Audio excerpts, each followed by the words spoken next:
La prière, c'est une arme puissante que Dieu a mis entre nos mains.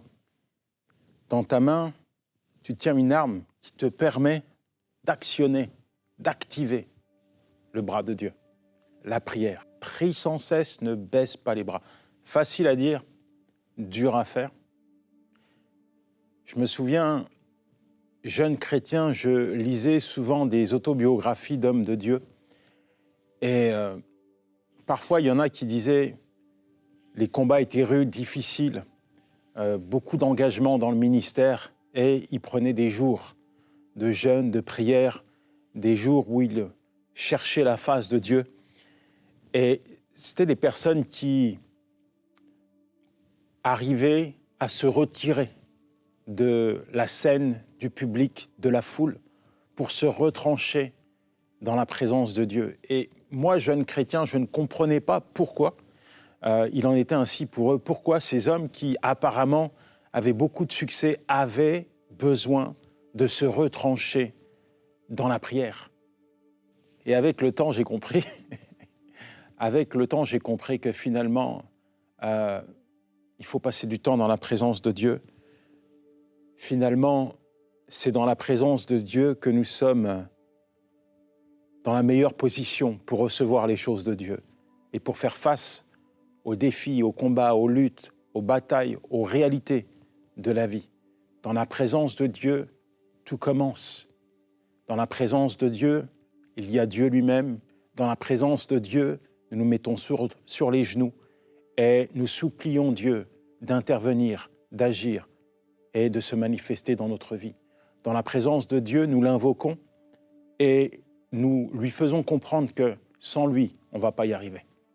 Et j'aimerais vraiment te parler de la prière, prier sans cesse, sans jamais baisser les bras, toujours les lever, même quand tu es au plus bas, toujours les lever vers l'Éternel, ton Dieu. Pourquoi? Parce que la Bible regorge de promesses qui nous montrent que quand le juste crie, l'Éternel l'entend et le délivre de tout danger.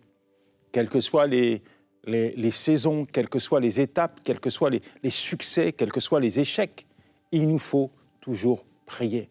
Parce que quand on prie, on montre à Dieu qu'on est totalement dépendant de lui et totalement soumis à sa volonté. On va en parler maintenant et je suis certain que tu vas recevoir quelques pépites bibliques et pragmatiques qui vont enrichir ta vie de prière. Mais on commence par la prière. Seigneur, merci. Merci parce que tu nous permets encore, en ces instants, d'entendre ta voix. Tu nous permets de t'invoquer. Tu nous permets de comprendre ce que tu attends de nous. Tu nous permets d'être là, disposés à écouter la voix de ton esprit. Je crois que tu vas établir une communion, un contact permanent, riche, profond, avec ton enfant. Je te prie maintenant de lui donner tout ce dont il a besoin pour comprendre ce que tu vas lui dire. Je te prie de venir au travers de ta douce voix, l'enseigner, le guider sur le chemin de la prière. Amen. Il nous faut persévérer et être résilient dans la prière, c'est-à-dire disposer chaque jour à nous adapter à la situation. Quand tu traverses des tempêtes, c'est vrai que tu n'as pas envie de lever les bras, c'est vrai que parfois tu te sens comme emmuselé par la situation, mais il n'en demeure pas moins qu'il te faut prier. Il te faut faire preuve de résilience, c'est-à-dire qu'il faut que tu puisses avoir la capacité, le réflexe de prier. Parce que c'est là que tu vas être fortifié, c'est dans la présence de Dieu que tu vas recevoir un toucher de sa part. J'ai 6 enfants et je pourrais t'écrire un livre. Lorsqu'ils étaient petits, à chaque fois qu'ils avaient un problème, ils criaient papa ou ils criaient maman. Et ça, c'est juste ce que nous devons faire en tant qu'enfants de Dieu. À chaque fois qu'il y a un problème, on doit crier papa, parce que sans lui, on ne peut pas faire face aux problèmes. Alors bien sûr, on peut le remercier, bien sûr, il faut être gratifiant, bien sûr, il faut le louer, bien sûr, il faut l'exalter, le glorifier. Mais quand tu traverses une tempête, il faut aussi l'invoquer. Père, j'ai besoin de toi. Père, viens à mon secours. Il ne s'agit pas de laisser une situation te mettre en porte-à-faux avec ton papa. Il ne s'agit pas de permettre à une situation de t'emmuseler psychologiquement, de t'enfermer et de te laisser croire que Dieu n'entendra pas tes cris. Il ne s'agit pas de ça. Il s'agit plutôt d'utiliser n'importe quelle circonstance finalement pour te retrancher dans la prière. Et il faut prier avec persévérance. Il faut être déterminé. Mon deuxième point, c'est le rôle de la foi dans les défis de la vie. Il faut que tu comprennes que la foi, c'est la ferme assurance des choses qu'on espère, la démonstration de celles qu'on ne voit pas. Hébreux 11, verset 1. Un verset que tu connais, que tu as récité, cité, proclamé. Mais est-ce que tu le vis, ça? Est-ce que tu es convaincu que tu peux t'attendre à Dieu? Quand tu lui demandes quelque chose, il le fait. Et tu dois être convaincu que finalement, à partir du moment où tu as présenté une requête à Dieu, tu vas le voir agir dans ta vie. Dieu répond toujours. Pas toujours comme tu le veux, mais il répond toujours. Et la foi est le pont entre nos prières et les accomplissements de Dieu dans notre vie. La foi nous permet d'attendre, la foi nous permet de persévérer, la foi nous permet d'espérer. Est-ce que tu es déterminé quand tu pries? Est-ce que tu es convaincu que Dieu est le rémunérateur? Ça veut dire que Dieu va te récompenser parce que Dieu est le rémunérateur de ceux qui le cherchent. Est-ce que tu es convaincu que lorsque tu t'adresses à Dieu, tu peux t'attendre à lui? Dis avec moi, quand je m'adresse à Dieu, je peux m'attendre à lui. Maintenant, tu vas répéter encore, quand je m'adresse à Dieu, je dois m'attendre à lui. Répète encore, quand je m'adresse à Dieu, je dois m'attendre à lui. Oui, parce qu'il va agir. Alors, il te faut réellement comprendre qu'il ne s'agit pas de falquer ta foi sur les choses que tu vois. Il ne s'agit pas de laisser les choses que tu vis ici-bas altérer ta foi. Non, ta foi doit être enracinée dans la parole de Dieu. Ta foi doit être convaincue que Dieu va agir. Ta foi doit te pousser à être déterminé, à prier, à lever les bras vers Dieu et à t'attendre à lui. Quand tu lèves les bras vers Dieu, crois-moi, Dieu pose sa main sur toi. Quand Dieu pose sa main sur toi, il vient et il répond à tes prières. Seigneur, merci pour ton enfant. Oh mon Dieu, je te demande de venir poser ta main sur lui. Seigneur, je prie, Seigneur, pour cette personne qui est malade et qui s'attend à toi. Je prie pour cette personne qui entend ta voix à présent et qui est contraint, Seigneur, qui est allongé sur un lit d'hôpital, Seigneur, et qui s'attend à toi, qui chaque jour t'adresse une prière, qui chaque jour t'invoque, te supplie, te cherche. Je prie, Seigneur, pour que tu viennes récompenser sa foi. Seigneur, merci, Seigneur, parce que sa foi, Seigneur, va lui permettre maintenant d'expérimenter une totale guérison. Oui, Seigneur, merci, parce que tu poses ta main sur elle et tu agis. Éternel, mon Dieu, je prie pour toutes les personnes qui traversent des tempêtes, des saisons difficiles. Je prie, Seigneur, pour toutes ces personnes qui ont les yeux focalisés sur toi. Je prie afin que tu puisses maintenant intervenir dans leur vie, Seigneur. Merci, Père. Parce que tu récompenses, tu rémunères, tu rétribues celui qui te cherche. Seigneur, merci pour la rétribution divine, Seigneur. Merci pour ton action dans sa vie, Père, dans le nom de Jésus. Oui, Seigneur, je prie pour qu'il voie ta main agir dans sa vie. Seigneur, quel que soit le domaine, je prie, Seigneur, pour que ses yeux puissent voir, contempler, Seigneur, les merveilles de ton exaucement. Dans le nom de Jésus. Alors que j'étais en train de prier, il y a une parole qui est descendue sur mon cœur qui disait ceci: ta foi sera le terrain du miraculeux. Ta foi sera le terrain du miraculeux. Ah Seigneur, ta foi sera le terrain du miraculeux, toi qui vis quelque chose d'impossible, le Seigneur te dit, parce que tu crois, tu verras. Toi qui vis une situation hyper compliquée, humainement parlant, il n'y a plus rien à faire. Le Seigneur te dit, parce que tu crois, tu verras ma gloire. Parce que tu crois, tu verras ma gloire. Ta foi sera le terrain du miraculeux. Quand tu pries, ça permet à Dieu de renouveler tes forces. Il te donne de la force, il te donne de l'espérance. En fait, quand tu es à bout de force et que tu invoques Dieu, c'est là qu'il commence à déployer sa force dans ta vie. Est-ce que tu comprends? Quand tu es sur les genoux, là, tu n'as plus de force et que tu commences à t'appuyer sur Dieu, que tu commences à lui parler, que tu commences à l'invoquer, que tu commences à lui demander d'agir, c'est là que Dieu commence à déployer sa force. Quand je suis faible, c'est alors que je suis fort, disait Paul. Il y a peut-être une situation qui t'a affaibli. Le Seigneur te dit, mon enfant, c'est pas parce que tu es faible que tu es faible. Parce que quand tu es faible et que tu t'appuies sur moi, tu expérimentes. Oui, tu vois déployer ma force sur ta vie. Alors que la force de Dieu se déploie sur toi. Tu m'entends? Que la puissance de Dieu se déploie sur toi. Reçois une décharge divine qui te fortifie, qui te remet debout là maintenant. Que la force de Dieu soit ta force, ton appui. Quand tu es faible, invoque le Seigneur. Ésaïe 40, verset 31. Mais ceux qui se confient en l'Éternel renouvellent leur force. Parce que tu te confies en Dieu, tu renouvelles tes forces. Ils prennent leur envol comme les aigles. Ils courent, ne se lassent pas. Ils marchent, ne se fatiguent pas.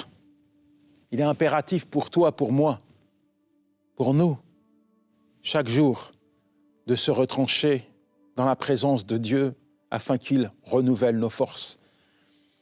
Dernièrement, je veux passer par des étapes difficiles qui étaient en train de m'affaiblir. En fait, je rencontre des gens, alors pasteur, ça va? Tout le monde a l'impression que tout va bien. Et je me disais, Seigneur, il n'y a rien qui va, mais tout le monde croit que tout va bien. Et je me suis dit, la meilleure des choses à faire que tu dois appliquer maintenant, Yanis, c'est de prendre un temps dans la prière. Parce que c'est lui qui renouvelle tes forces.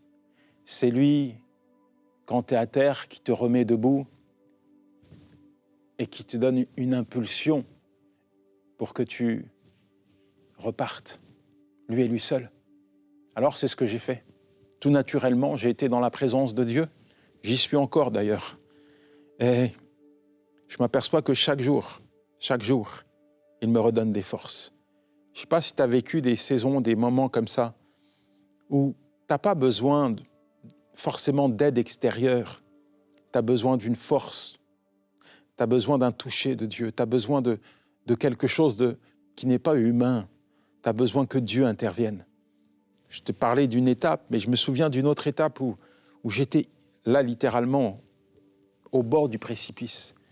Et je me souviens de mon épouse qui me dit « Yanis, il faut que tu pries, il faut que tu pries, il faut que tu pries ».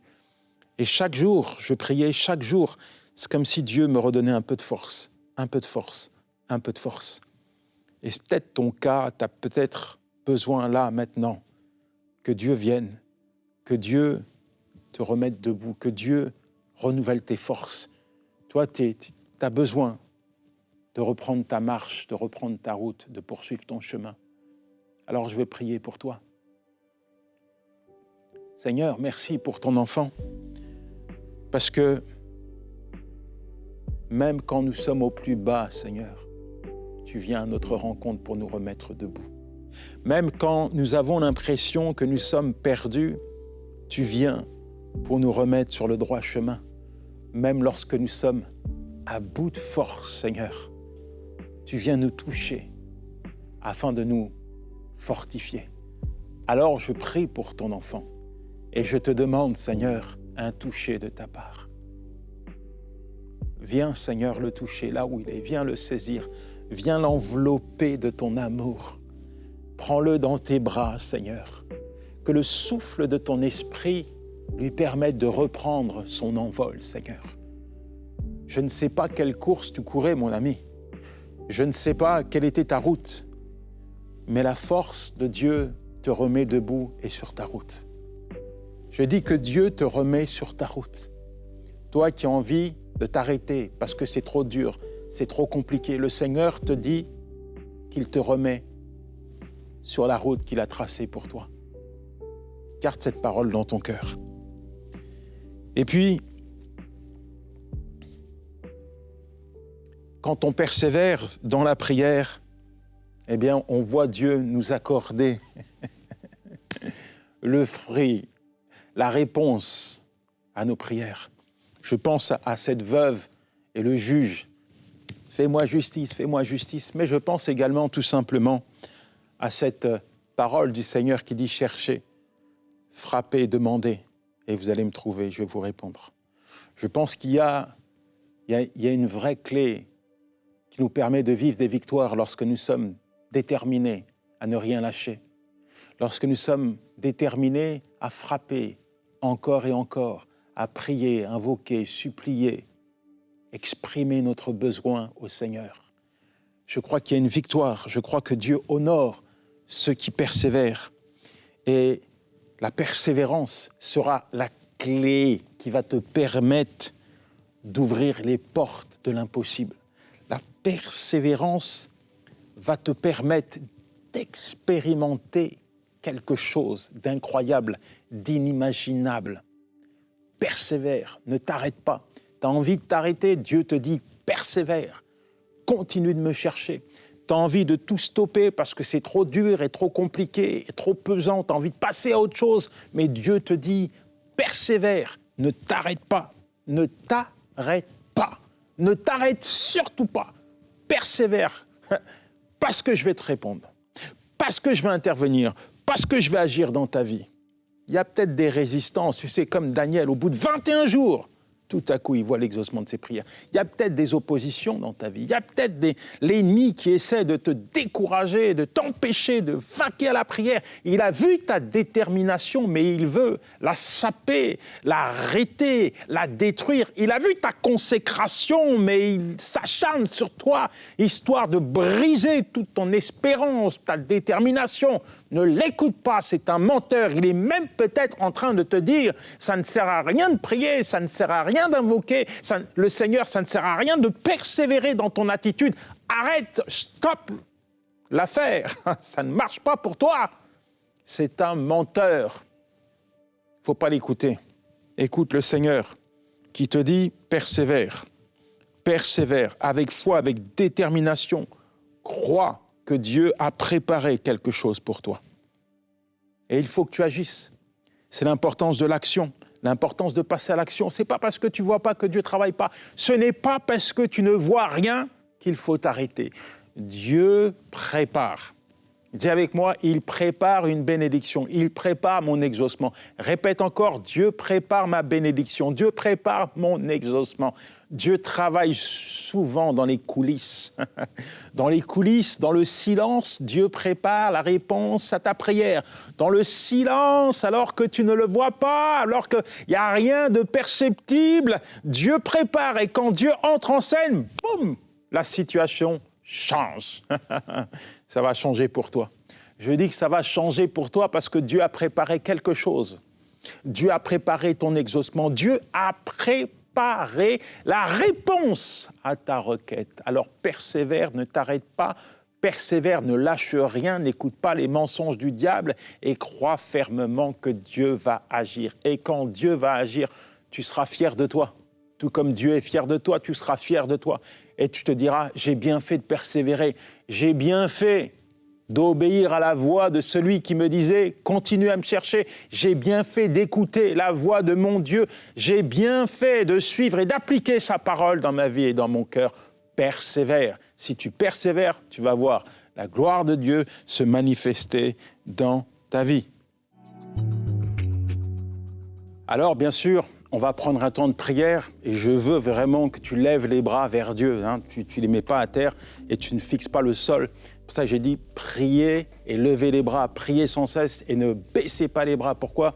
quand tu baisses les bras, quand tu mets les mains dans les poches, quand tu regardes le sol, c'est comme si tu étais défaitiste. Mais tu n'es pas défaitiste parce qu'avec Christ, tu es plus que vainqueur. Et quand tu t'adresses à lui, tu dois être convaincu qu'il va te répondre. Yes! En parlant de tout ça, on va s'arrêter un instant pour parler de quelque chose d'important. Tu as dû le voir, tu as dû l'entendre. Nous sommes en pleine campagne de dons. Nous recherchons 20 000 partenaires qui s'engagent à donner mensuellement 35 €. Et on a besoin de toi. Je vais te lire un texte, ça va vraiment t'encourager à semer dans l'œuvre MCI parce qu'il y a tellement de belles choses incroyablement divines qui sont en train de se passer, qui sont en train de se produire. En fait, moi, je suis arrivé hier pour tourner les émissions MCI, juste à l'aéroport. J'ai vu des choses incroyables. Des familles viennent me voir. On est bénis par EMCI, saluer Jérémy, saluer Aurélie, etc. Et il m'est aussi arrivé une petite histoire il n'y a pas longtemps. Alors moi, je ne vais pas souvent faire les courses. J'étais dans un supermarché dans le fin fond de la France, à la campagne. Et tout à coup, il y a un enfant qui commence à secouer son papa. « C'est Yanis, c'est Yanis, c'est Yanis ». Et il vient me voir, il me salue. Et le père me dit « Écoutez, mon enfant, et en fait c'est toute la famille, on regarde toujours les émissions EMCI. » Je dis oh, « Que Dieu vous bénisse, etc. » Et cet enfant, dans le centre commercial, dit « Pasteur, est-ce que vous pouvez prier pour moi, s'il vous plaît ?» Ah, je trouvais ça juste incroyable de voir comment Dieu touche les gens, touche les cœurs au travers de tout ce qui se fait au travers de EMCI. C'est vraiment merveilleux. Et je te lis un petit témoignage, puisque c'est celui-là que je voulais te le dire. Témoignage de Marie Venance. Elle dit ceci. « EMCI est un canal que le Seigneur a utilisé pour me bénir. Son peuple et dans les générations, pour bénir son peuple et dans les générations. Je prie pour que cette œuvre continue à faire du bien, même dans les coins les plus reculés du monde. Que cette parole qui, un jour, par ce canal, m'a localisé, alors que j'étais tourmenté dans ma chambre et qui m'a redonné l'espoir à la vie, puisse aussi être le partage de quelqu'un et que des vies soient délivrées et restaurées au nom de Jésus. Amen, amen, amen. Merci Marie Venance. Voilà ce qu'elle a vécu. Et pour moi, une âme n'a pas de prix. Une âme n'a pas de prix. Cette fille était tourmentée. Dit, il n'y avait plus de vie en elle. Et là, elle a été localisée par Dieu au travers du canal EMCI. Et sa prière, ça sera notre sujet de prière, c'est que, au travers de tout ce qui se fait à EMCI, d'autres personnes qui étaient dans le même état qu'elle puissent être localisées, touchées par Dieu. Moi, j'en vois de mes yeux quand je vais dans les prisons où les gens sont désespérés, complètement brisés intérieurement et qui ont été localisés par Dieu au travers de EMCI. Moi, j'en vois dans les rues, quand je fais de l'évangélisation, des personnes qui étaient complètement brisées intérieurement et qui ont été localisées au travers de MCI. Moi, je reçois énormément de messages sur les réseaux de personnes qui étaient désespérées, de personnes qui étaient à bout de force, qui étaient en dépression, qui étaient dans des addictions, dans des situations pas possibles, qui ont été localisées au travers du canal de MCI. Et tu sais quoi? Ce n'est que le début. Tu m'entends? Ce n'est que le début. Parce que l'œuvre de Dieu, elle est tellement grande, elle est tellement magnifique. Elle n'est pas humaine, elle est divine. Je crois que Dieu va déployer. Je crois que Dieu va faire de grandes choses au travers de MCI. Et je pense, et je suis certain, et je suis convaincu que toi et moi, en tant que partenaires, nous allons contribuer à l'expansion de MCI. Alors, si tu veux faire un don, si tu veux devenir partenaire mensuel, toi qui fais partie de la grande famille EMCI, rien de plus simple. Tu cliques sur le lien qui apparaît, tu vas sur cette adresse mail et tu vas t'engager à soutenir l'œuvre MCI mensuellement. Nous prions maintenant, Seigneur, merci. Merci pour cette campagne de dons. Merci parce que tu as déjà préparé 20 000 personnes. Tu vas même au-delà, Seigneur. Tu as déjà touché les cœurs. Seigneur, tu as déjà préparé les bourses afin, Seigneur, que nous puissions, Seigneur, semer dans l'œuvre MCI. Merci, mon Dieu, parce que nous allons persévérer à nous engager. Nous allons continuellement, Seigneur, œuvrer pour ton œuvre, Seigneur. Œuvrer pour que des vies soient changées et transformées. Oui, Père, nous voulons nous engager à soutenir ton œuvre. Nous voulons nous engager, Seigneur, à être des ambassadeurs, Seigneur, de ce que tu fais sur la terre. Merci. Merci, mon Dieu, pour ton message. Ce message, Seigneur, que tu as partagé à ton enfant. Tu lui as parlé, tu lui as demandé de persévérer, Seigneur, de ne pas baisser les bras, Seigneur, de continuer encore et encore à te chercher, à frapper à ta porte, à te demander, te supplier, quelles que soient les saisons, quelles que soient les tempêtes, Seigneur, qu'il puisse en tout temps, Seigneur, t'invoquer. Je crois, Seigneur, que tu l'as challengé. Je crois, Seigneur, que tu viens maintenant, Seigneur, lui montrer le fruit, Seigneur, de ses prières. Je crois que tu viens exaucer, Seigneur, quelle que soit, Seigneur, la nature de sa demande, quelle que soit la nature, Seigneur, de son besoin, que ta volonté s'accomplisse dans sa vie, Seigneur. Montre-lui, Seigneur, qu'au travers de la persévérance, montre-lui, Seigneur, qu'au travers de la soumission à ta volonté et à ta voix, Seigneur, il y a de grandes choses que tu produis. Comme tu l'as fait dans tant de vies, dans la vie de nos pères, Seigneur, je te demande également de venir renouveler les forces de celui qui est fatigué. Je te demande de venir remettre debout, Seigneur, remettre de la joie, de l'espérance, Seigneur, dans le cœur de celui qui est complètement désespéré. Merci, Éternel, parce que tu es le Dieu du changement. Merci, Éternel, parce que tu es celui qui nous place sur ta montagne, Seigneur, là où tu règnes, là où il y a ta gloire, Seigneur. Nous voulons, Seigneur, expérimenter. Nous voulons comprendre, Seigneur, l'impact, le poids, la puissance de chaque prière, Seigneur, que nous t'adressons, afin que nous puissions devenir des hommes et des femmes de prière. Seigneur, tu le dis dans ta parole que la prière du juste, elle est puissante, elle est redoutable, elle est efficace. Je prie, Seigneur, pour que ton enfant puisse comprendre, Seigneur, que tout commence à partir du moment où tu entres en scène. Que même lorsqu'il est à bout de force, Seigneur, tu es là pour le fortifier, tu es là pour le remettre debout. Que son premier réflexe, Seigneur, puisse être celui de t'invoquer. Que quel que soit, Seigneur, les attentes, Seigneur, il puisse être déterminé à ne rien lâcher et à tout attendre de toi, Père. Merci, mon Dieu. Merci, mon Roi. Amen, amen et amen. Mon ami, je veux vraiment que tu puisses garder le message que Dieu a déposé dans ton cœur. Je veux vraiment t'encourager à tenir sa main. Je veux vraiment t'encourager à appliquer sa parole et à chercher sa volonté. Tu n'as pas besoin de courir à droite et à gauche. Tu as juste besoin de te retrancher dans la présence de Dieu. Lève les bras, fixe les yeux sur lui et réjouis-toi, invoque-le et tu verras, Dieu va te surprendre. Ciao, c'était Yanis Gauthier.